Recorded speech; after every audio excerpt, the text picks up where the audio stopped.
saw a foot slowly step out onto the top step. Hello my loves and welcome back to my channel.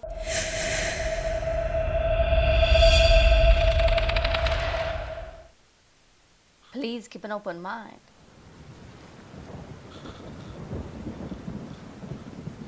We didn't have much money growing up. I grew up in the country with a brother and sister and quite a lot of cousins. This was a while back too, in the 1970s I believe. We didn't have cable TV and could barely get any television shows on our antenna. Listening to music or ball games on the radio was pretty much the extent of our outside entertainment. Other than that, we tended to spend a lot of time exploring the countryside. I was the youngest of the children in the family. After my siblings had left home, my family moved into a smaller house to save some money. It was even further out in the country than we had previously lived, but it provided a lot of new area for me to go out exploring in. Of course, all that exploring had to be done alone, since I was the only kid who was ever there, and no one really lived close to us. This happened on a pretty hot summer day. It was one of those days where it got hotter inside than it was outside. Plus, there was a pleasant breeze blowing outside, and there would be a lot of shade out in the hills, so I decided it was a good opportunity to do some exploring. I hadn't really had a chance to do much exploring before then in the hills around the new house. Going off alone wasn't exactly something I was used to doing. I have to admit that sometimes when you're out in the woods alone, it can be a little scary. It is. I planned on being out there for a while. I walked up and down several hills, seeing all sorts of things out there. But something that really surprised me as I came over a hill was that there was a valley between it and the next hill, and there was this big old barn sitting right in the middle of it. I hadn't ever come across any old buildings or houses like that beforehand. I was quite a bit surprised. I was absolutely intrigued though, and I wanted to check it out no matter what. Although I had lived in areas previously where cattle grazed on the hills, there was nothing like that I had seen in this area. I figured that, combined with the old look of the barn, it must have been abandoned for quite some time now. I carefully made my way down the hill. I was anxious to get down there and take a look at this old structure. Usually abandoned houses, buildings, whatever sort of construction that you may be like, oh no, nobody's living there. Usually there is. Once I had made my way into the valley, I still had to walk a little while in order to get to the barn. As I got closer to it, I had a better appreciation of just how large this building was. It was big. All I could figure is that they must have used to have cattle grazing there, and obviously quite a lot of it if they needed such a huge barn in that valley. The doors on the barn were really tall, but there were no locks or anything else on them to keep people out. There wasn't even a board like you see on the barns in movies. Oh, no? Rather than a handle, it had this knotted rope hanging off of each door, which I took for being a method of opening it up. I pulled on the rope. Although it made a lot of noise, the door opened easily enough. It made me think that it must have been opened recently, which worried me only a little. I had no way of knowing if that guess was true or not. There were a lot of bales of hay inside. The only light was coming from the door that I had just opened. The back of the barn and the upper lots were pretty dark. I made sure to open the door as widely as possible to get as much light into the barn as possible while I was looking around. I wasn't really looking for anything in particular. There were some tools scattered all around the barn. Some of them were on the wall, others were on what I guessed used to be a workbench. There were pitchforks and sickles and some other farmer things like that. All were pretty old, and just led me further to the conclusion that this place was abandoned and probably had been for a really long time. After doing a little bit of exploration on the bottom, I decided it was a good time to take a look at the upper lofts. I really didn't expect to find anything a whole lot more interesting than more hay, but I was young enough that part of me believed I might be able to find something. What it really makes me think about is that he just said that the only light comes from downstairs. Why would you go upstairs? Because if something happens, first of all, you're not going to see anything because somebody can come in and shut the door. And second of all, it's really hard to actually get down from upstairs to go downstairs to actually, I don't know, find some light. Like there was nothing else there. That's very creepy. Just get out, go home, I don't know, do something in your garden. You can find something else to do. You don't need to explore abandoned buildings because, as I've said, they usually are not abandoned. Valuable, like a lost treasure, or maybe even an old diary, or something like that. Anything that would just be interesting. Yeah. I climbed up to a few of the lofts, and I was right.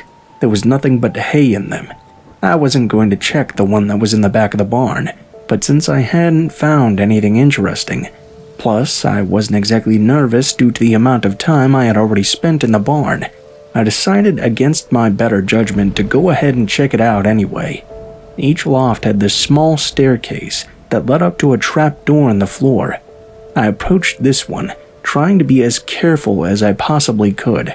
It was really dark in the back of the barn, and I told myself I wanted to be careful not to slip or anything. I guess a part of me was now scared of the setting as well. This giant lonely barn in a lonely valley, and me climbing into a pitch-dark loft. It was a pretty terrifying setting. I slowly crept over the entrance to the loft, but decided to look around before going the rest of the way up. It was what I had done with the other lofts, but this one was a bit scarier, of course. It took my eyes just a moment to adjust. It was a little darker up inside. I looked around for a bit after they started to adjust. I was startled, though, when I looked off into the corner of the loft. I jumped when I saw what looked like a person crouching in the back corner. I had to rub my eyes for— Oh my God, you don't rub your eyes. What you're gonna do is you're gonna take your legs and you're gonna start running. Oh my God, you see, this is what I always say. They're not abandoned. I don't understand why you wanna, be like Dora the Exploradora. Don't do that. a moment, because I was sure that whatever I was seeing, it must be an optical illusion. There couldn't actually be anyone there. I didn't have any time to react. The crouching figure hunkered down in the corner of that loft, jumped to their feet. The action was so surprising that it caused me to lose my footing on the stairs. I fell down the steps and landed, fortunately on the hay-covered ground. Groaning, I looked over at the trap door to the loft. I saw a foot slowly step out onto the top step. I lost it after that. I stumbled to my feet as quickly as I could. I didn't know who would be hanging out in a dark loft of an abandoned barn, but I didn't really want to stay there to find out. I raced out of there, not even bothering to shut the door as I ran past it. I didn't look back at all, not even once as I ran away from that barn. If whoever it was decided to follow me, I didn't want to know. I knew there was a dirt road that ran through these hills, and I just hoped I could find it. I had never run that hard, that fast, and that long in my entire life. I did eventually have to slow down because I was getting cramps in my sides. When I did look back. If the figure had ever followed me, he had either stopped long ago or fallen far behind. I kept walking, holding my sides until I made it to the dirt road. Then I followed it back to my house. I never told my parents about that incident. I would have just probably gotten in trouble for breaking into someone's barn. I still explored occasionally after that, but whenever I did not go into any abandoned buildings, no matter how tempting they might look. That's a great idea, I used to move around a whole lot when I was a kid. It wasn't like across the country or anything like that, though. I lived in an area where several states were touching together, and all of my relatives lived in the general vicinity. We didn't really look at it as being different states, though. We all just thought of it as one big main hub area. In fact, even as I got older, I never really looked at these states like they were separate states with different laws and things like that. I did have to change schools several times, though. This was a more rural area, so a lot of the schools were older buildings, too. When I was in 7th grade, I switched to a new school in a new area. This school was very, very old. In fact, my grandparents had gone to that very same school, and it wasn't very new back then either. There was a new high school being built though on the other side of town. It was right next to the old high school, and when it opened, the middle school moved into the old one, which was a much newer building than we had before. After the move, the old middle school just kinda closed up. Nothing new moved into its place, and they didn't really tear it down either. They just kinda boarded it up and left it there. It was out of town and by itself, so it just kinda became an eyesore. I'm sure teenagers probably broke into it to go drinking or smoking pot or something, and younger kids would make up strange stories about the place as if something scary had happened there. Then they would dare each other to go into it, or something like that. I never really thought much about it. I had only been in that school system for about a year. We moved several more times after that too. When I was in high school, I was on the school's quiz bowl team, and we had one of our many away games at that school system's high school. Our bus drove by that old middle school building, and I was surprised to see how badly it had deteriorated over just a few years. I could absolutely tell it had not been kept up at all. After our match, I got to talking with an old friend of mine on the team. I left a lot of schools behind, but I never really went back to one afterward. I also had developed a fondness for abandoned buildings, although my experience with them up to that point had only been old barns and sheds I had come across in the woods. I had never really seen an abandoned building quite so close to civilization. The real pull of it, though, was that it was a school that I had been in years before. How awesome would it be to get inside and see just how it had changed after it closed down? My friend Alex liked the idea of coming back later and checking that old building out. And that was very fortunate for me since I didn't have a car to drive out there. He did, though.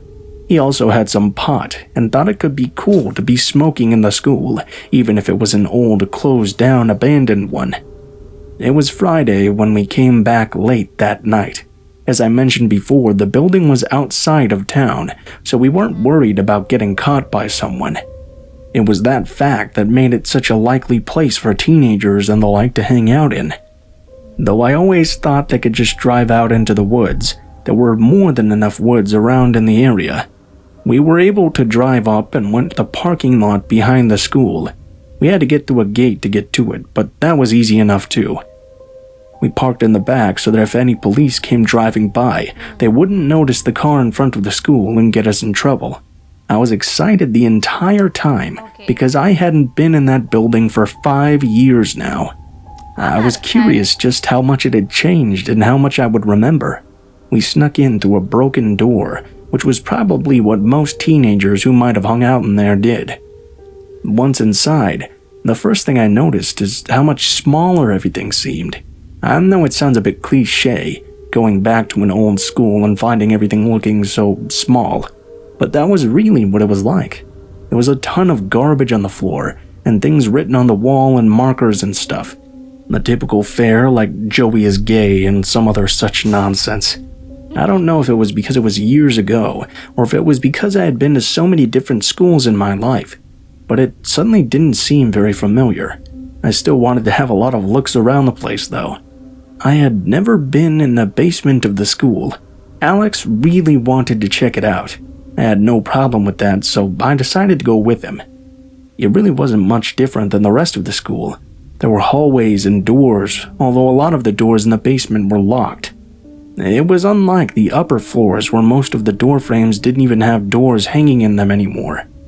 I was interested in some of the stuff I saw written on the wall and went over to examine it. While I was doing this, Alex began walking down the hallway. He kept going up to the doors that had windows in them and looking into the rooms. At no point, however, did he try to open up any of them.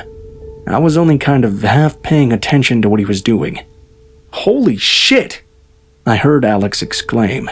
When I turned around to see him, I noticed a lot of things really quickly.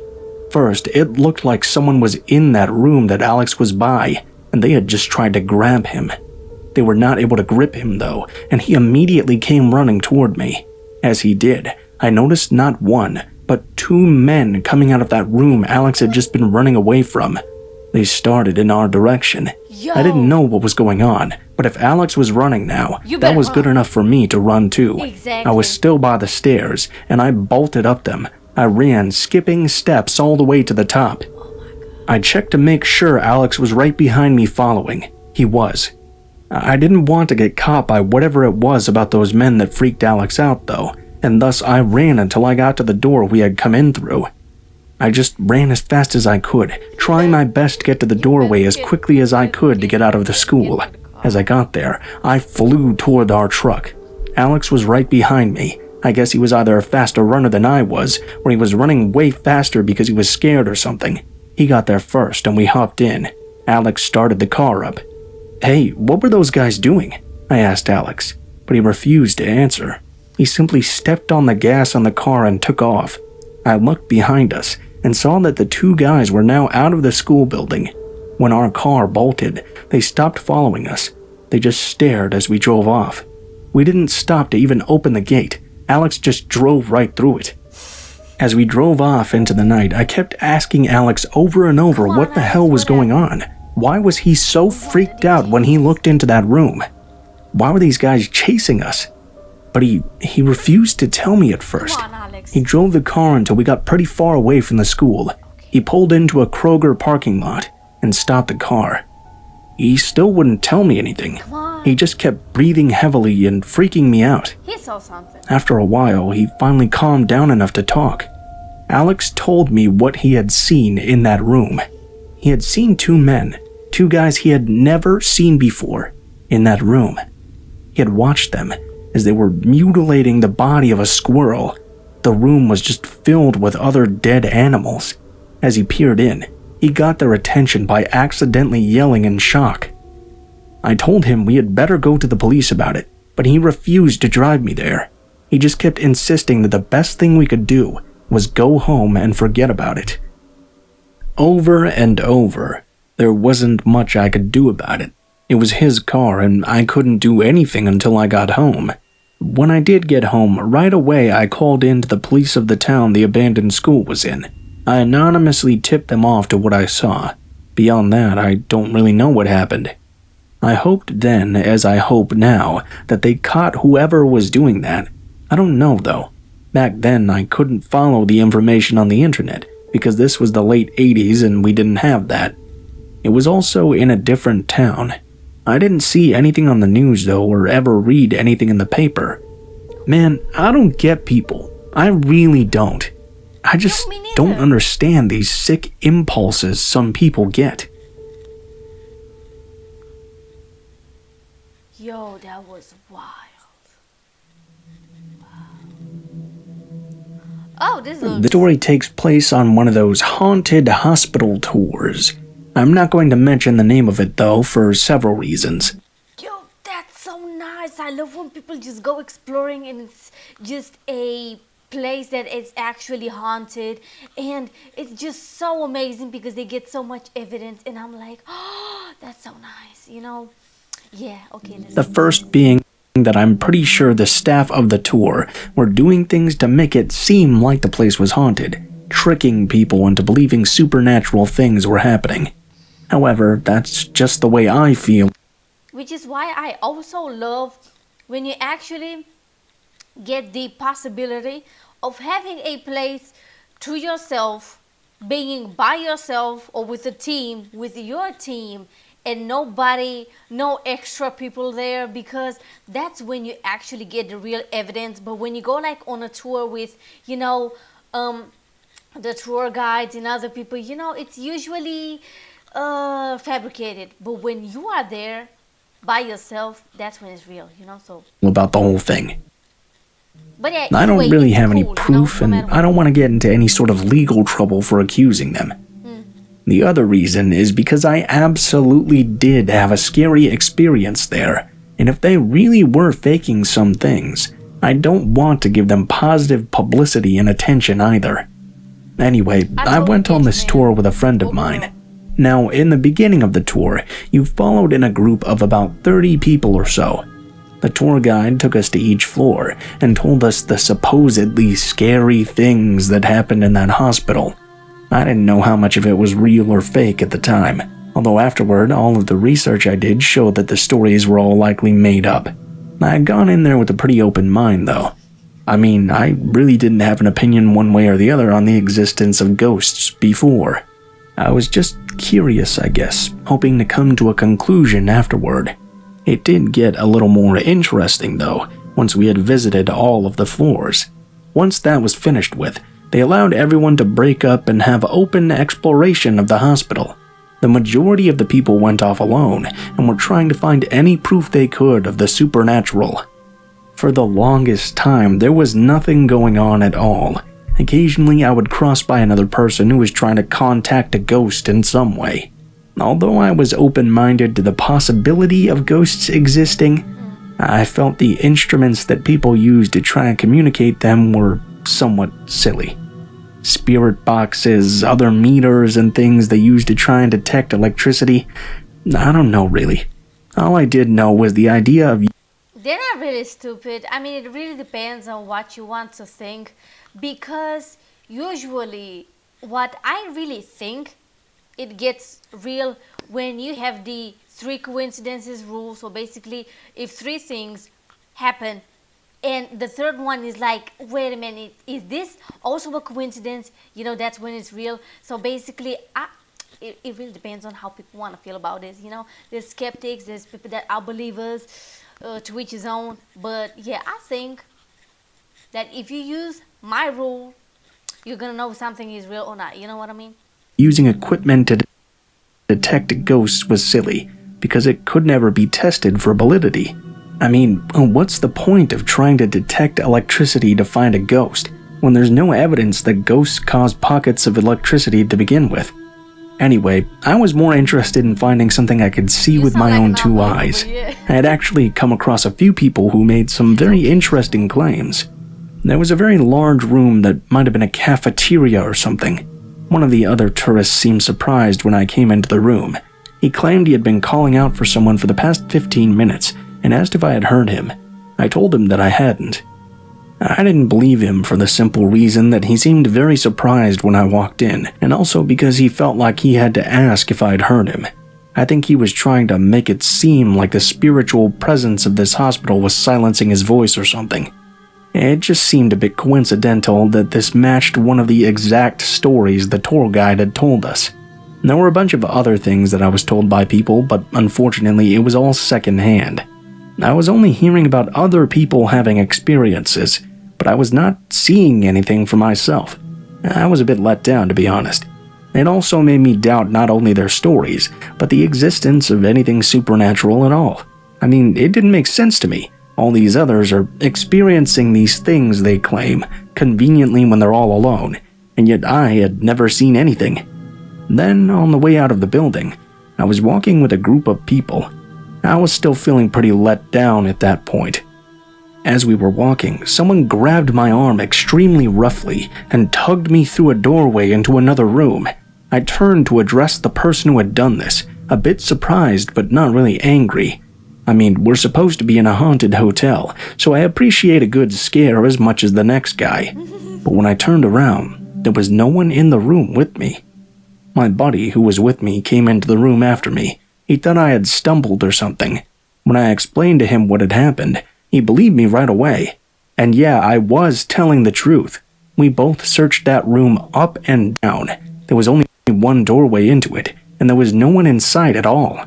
I was actually a little bit shaken up and kind of spooked when walking out of the hospital. My friend and I caught up with a group of people who were leaving. I don't know. Thinking back on that event does get me a little worked up and spooked sometimes, though I'm grateful that it happened. It's always interesting to have an experience that you just can't explain. Alright, so this is the end of the video. Thank you so much for watching. Please make sure to give this video a big thumbs up, to comment down below, and to subscribe so you can be a part of our family. And I will see you in my next video. Bye bye.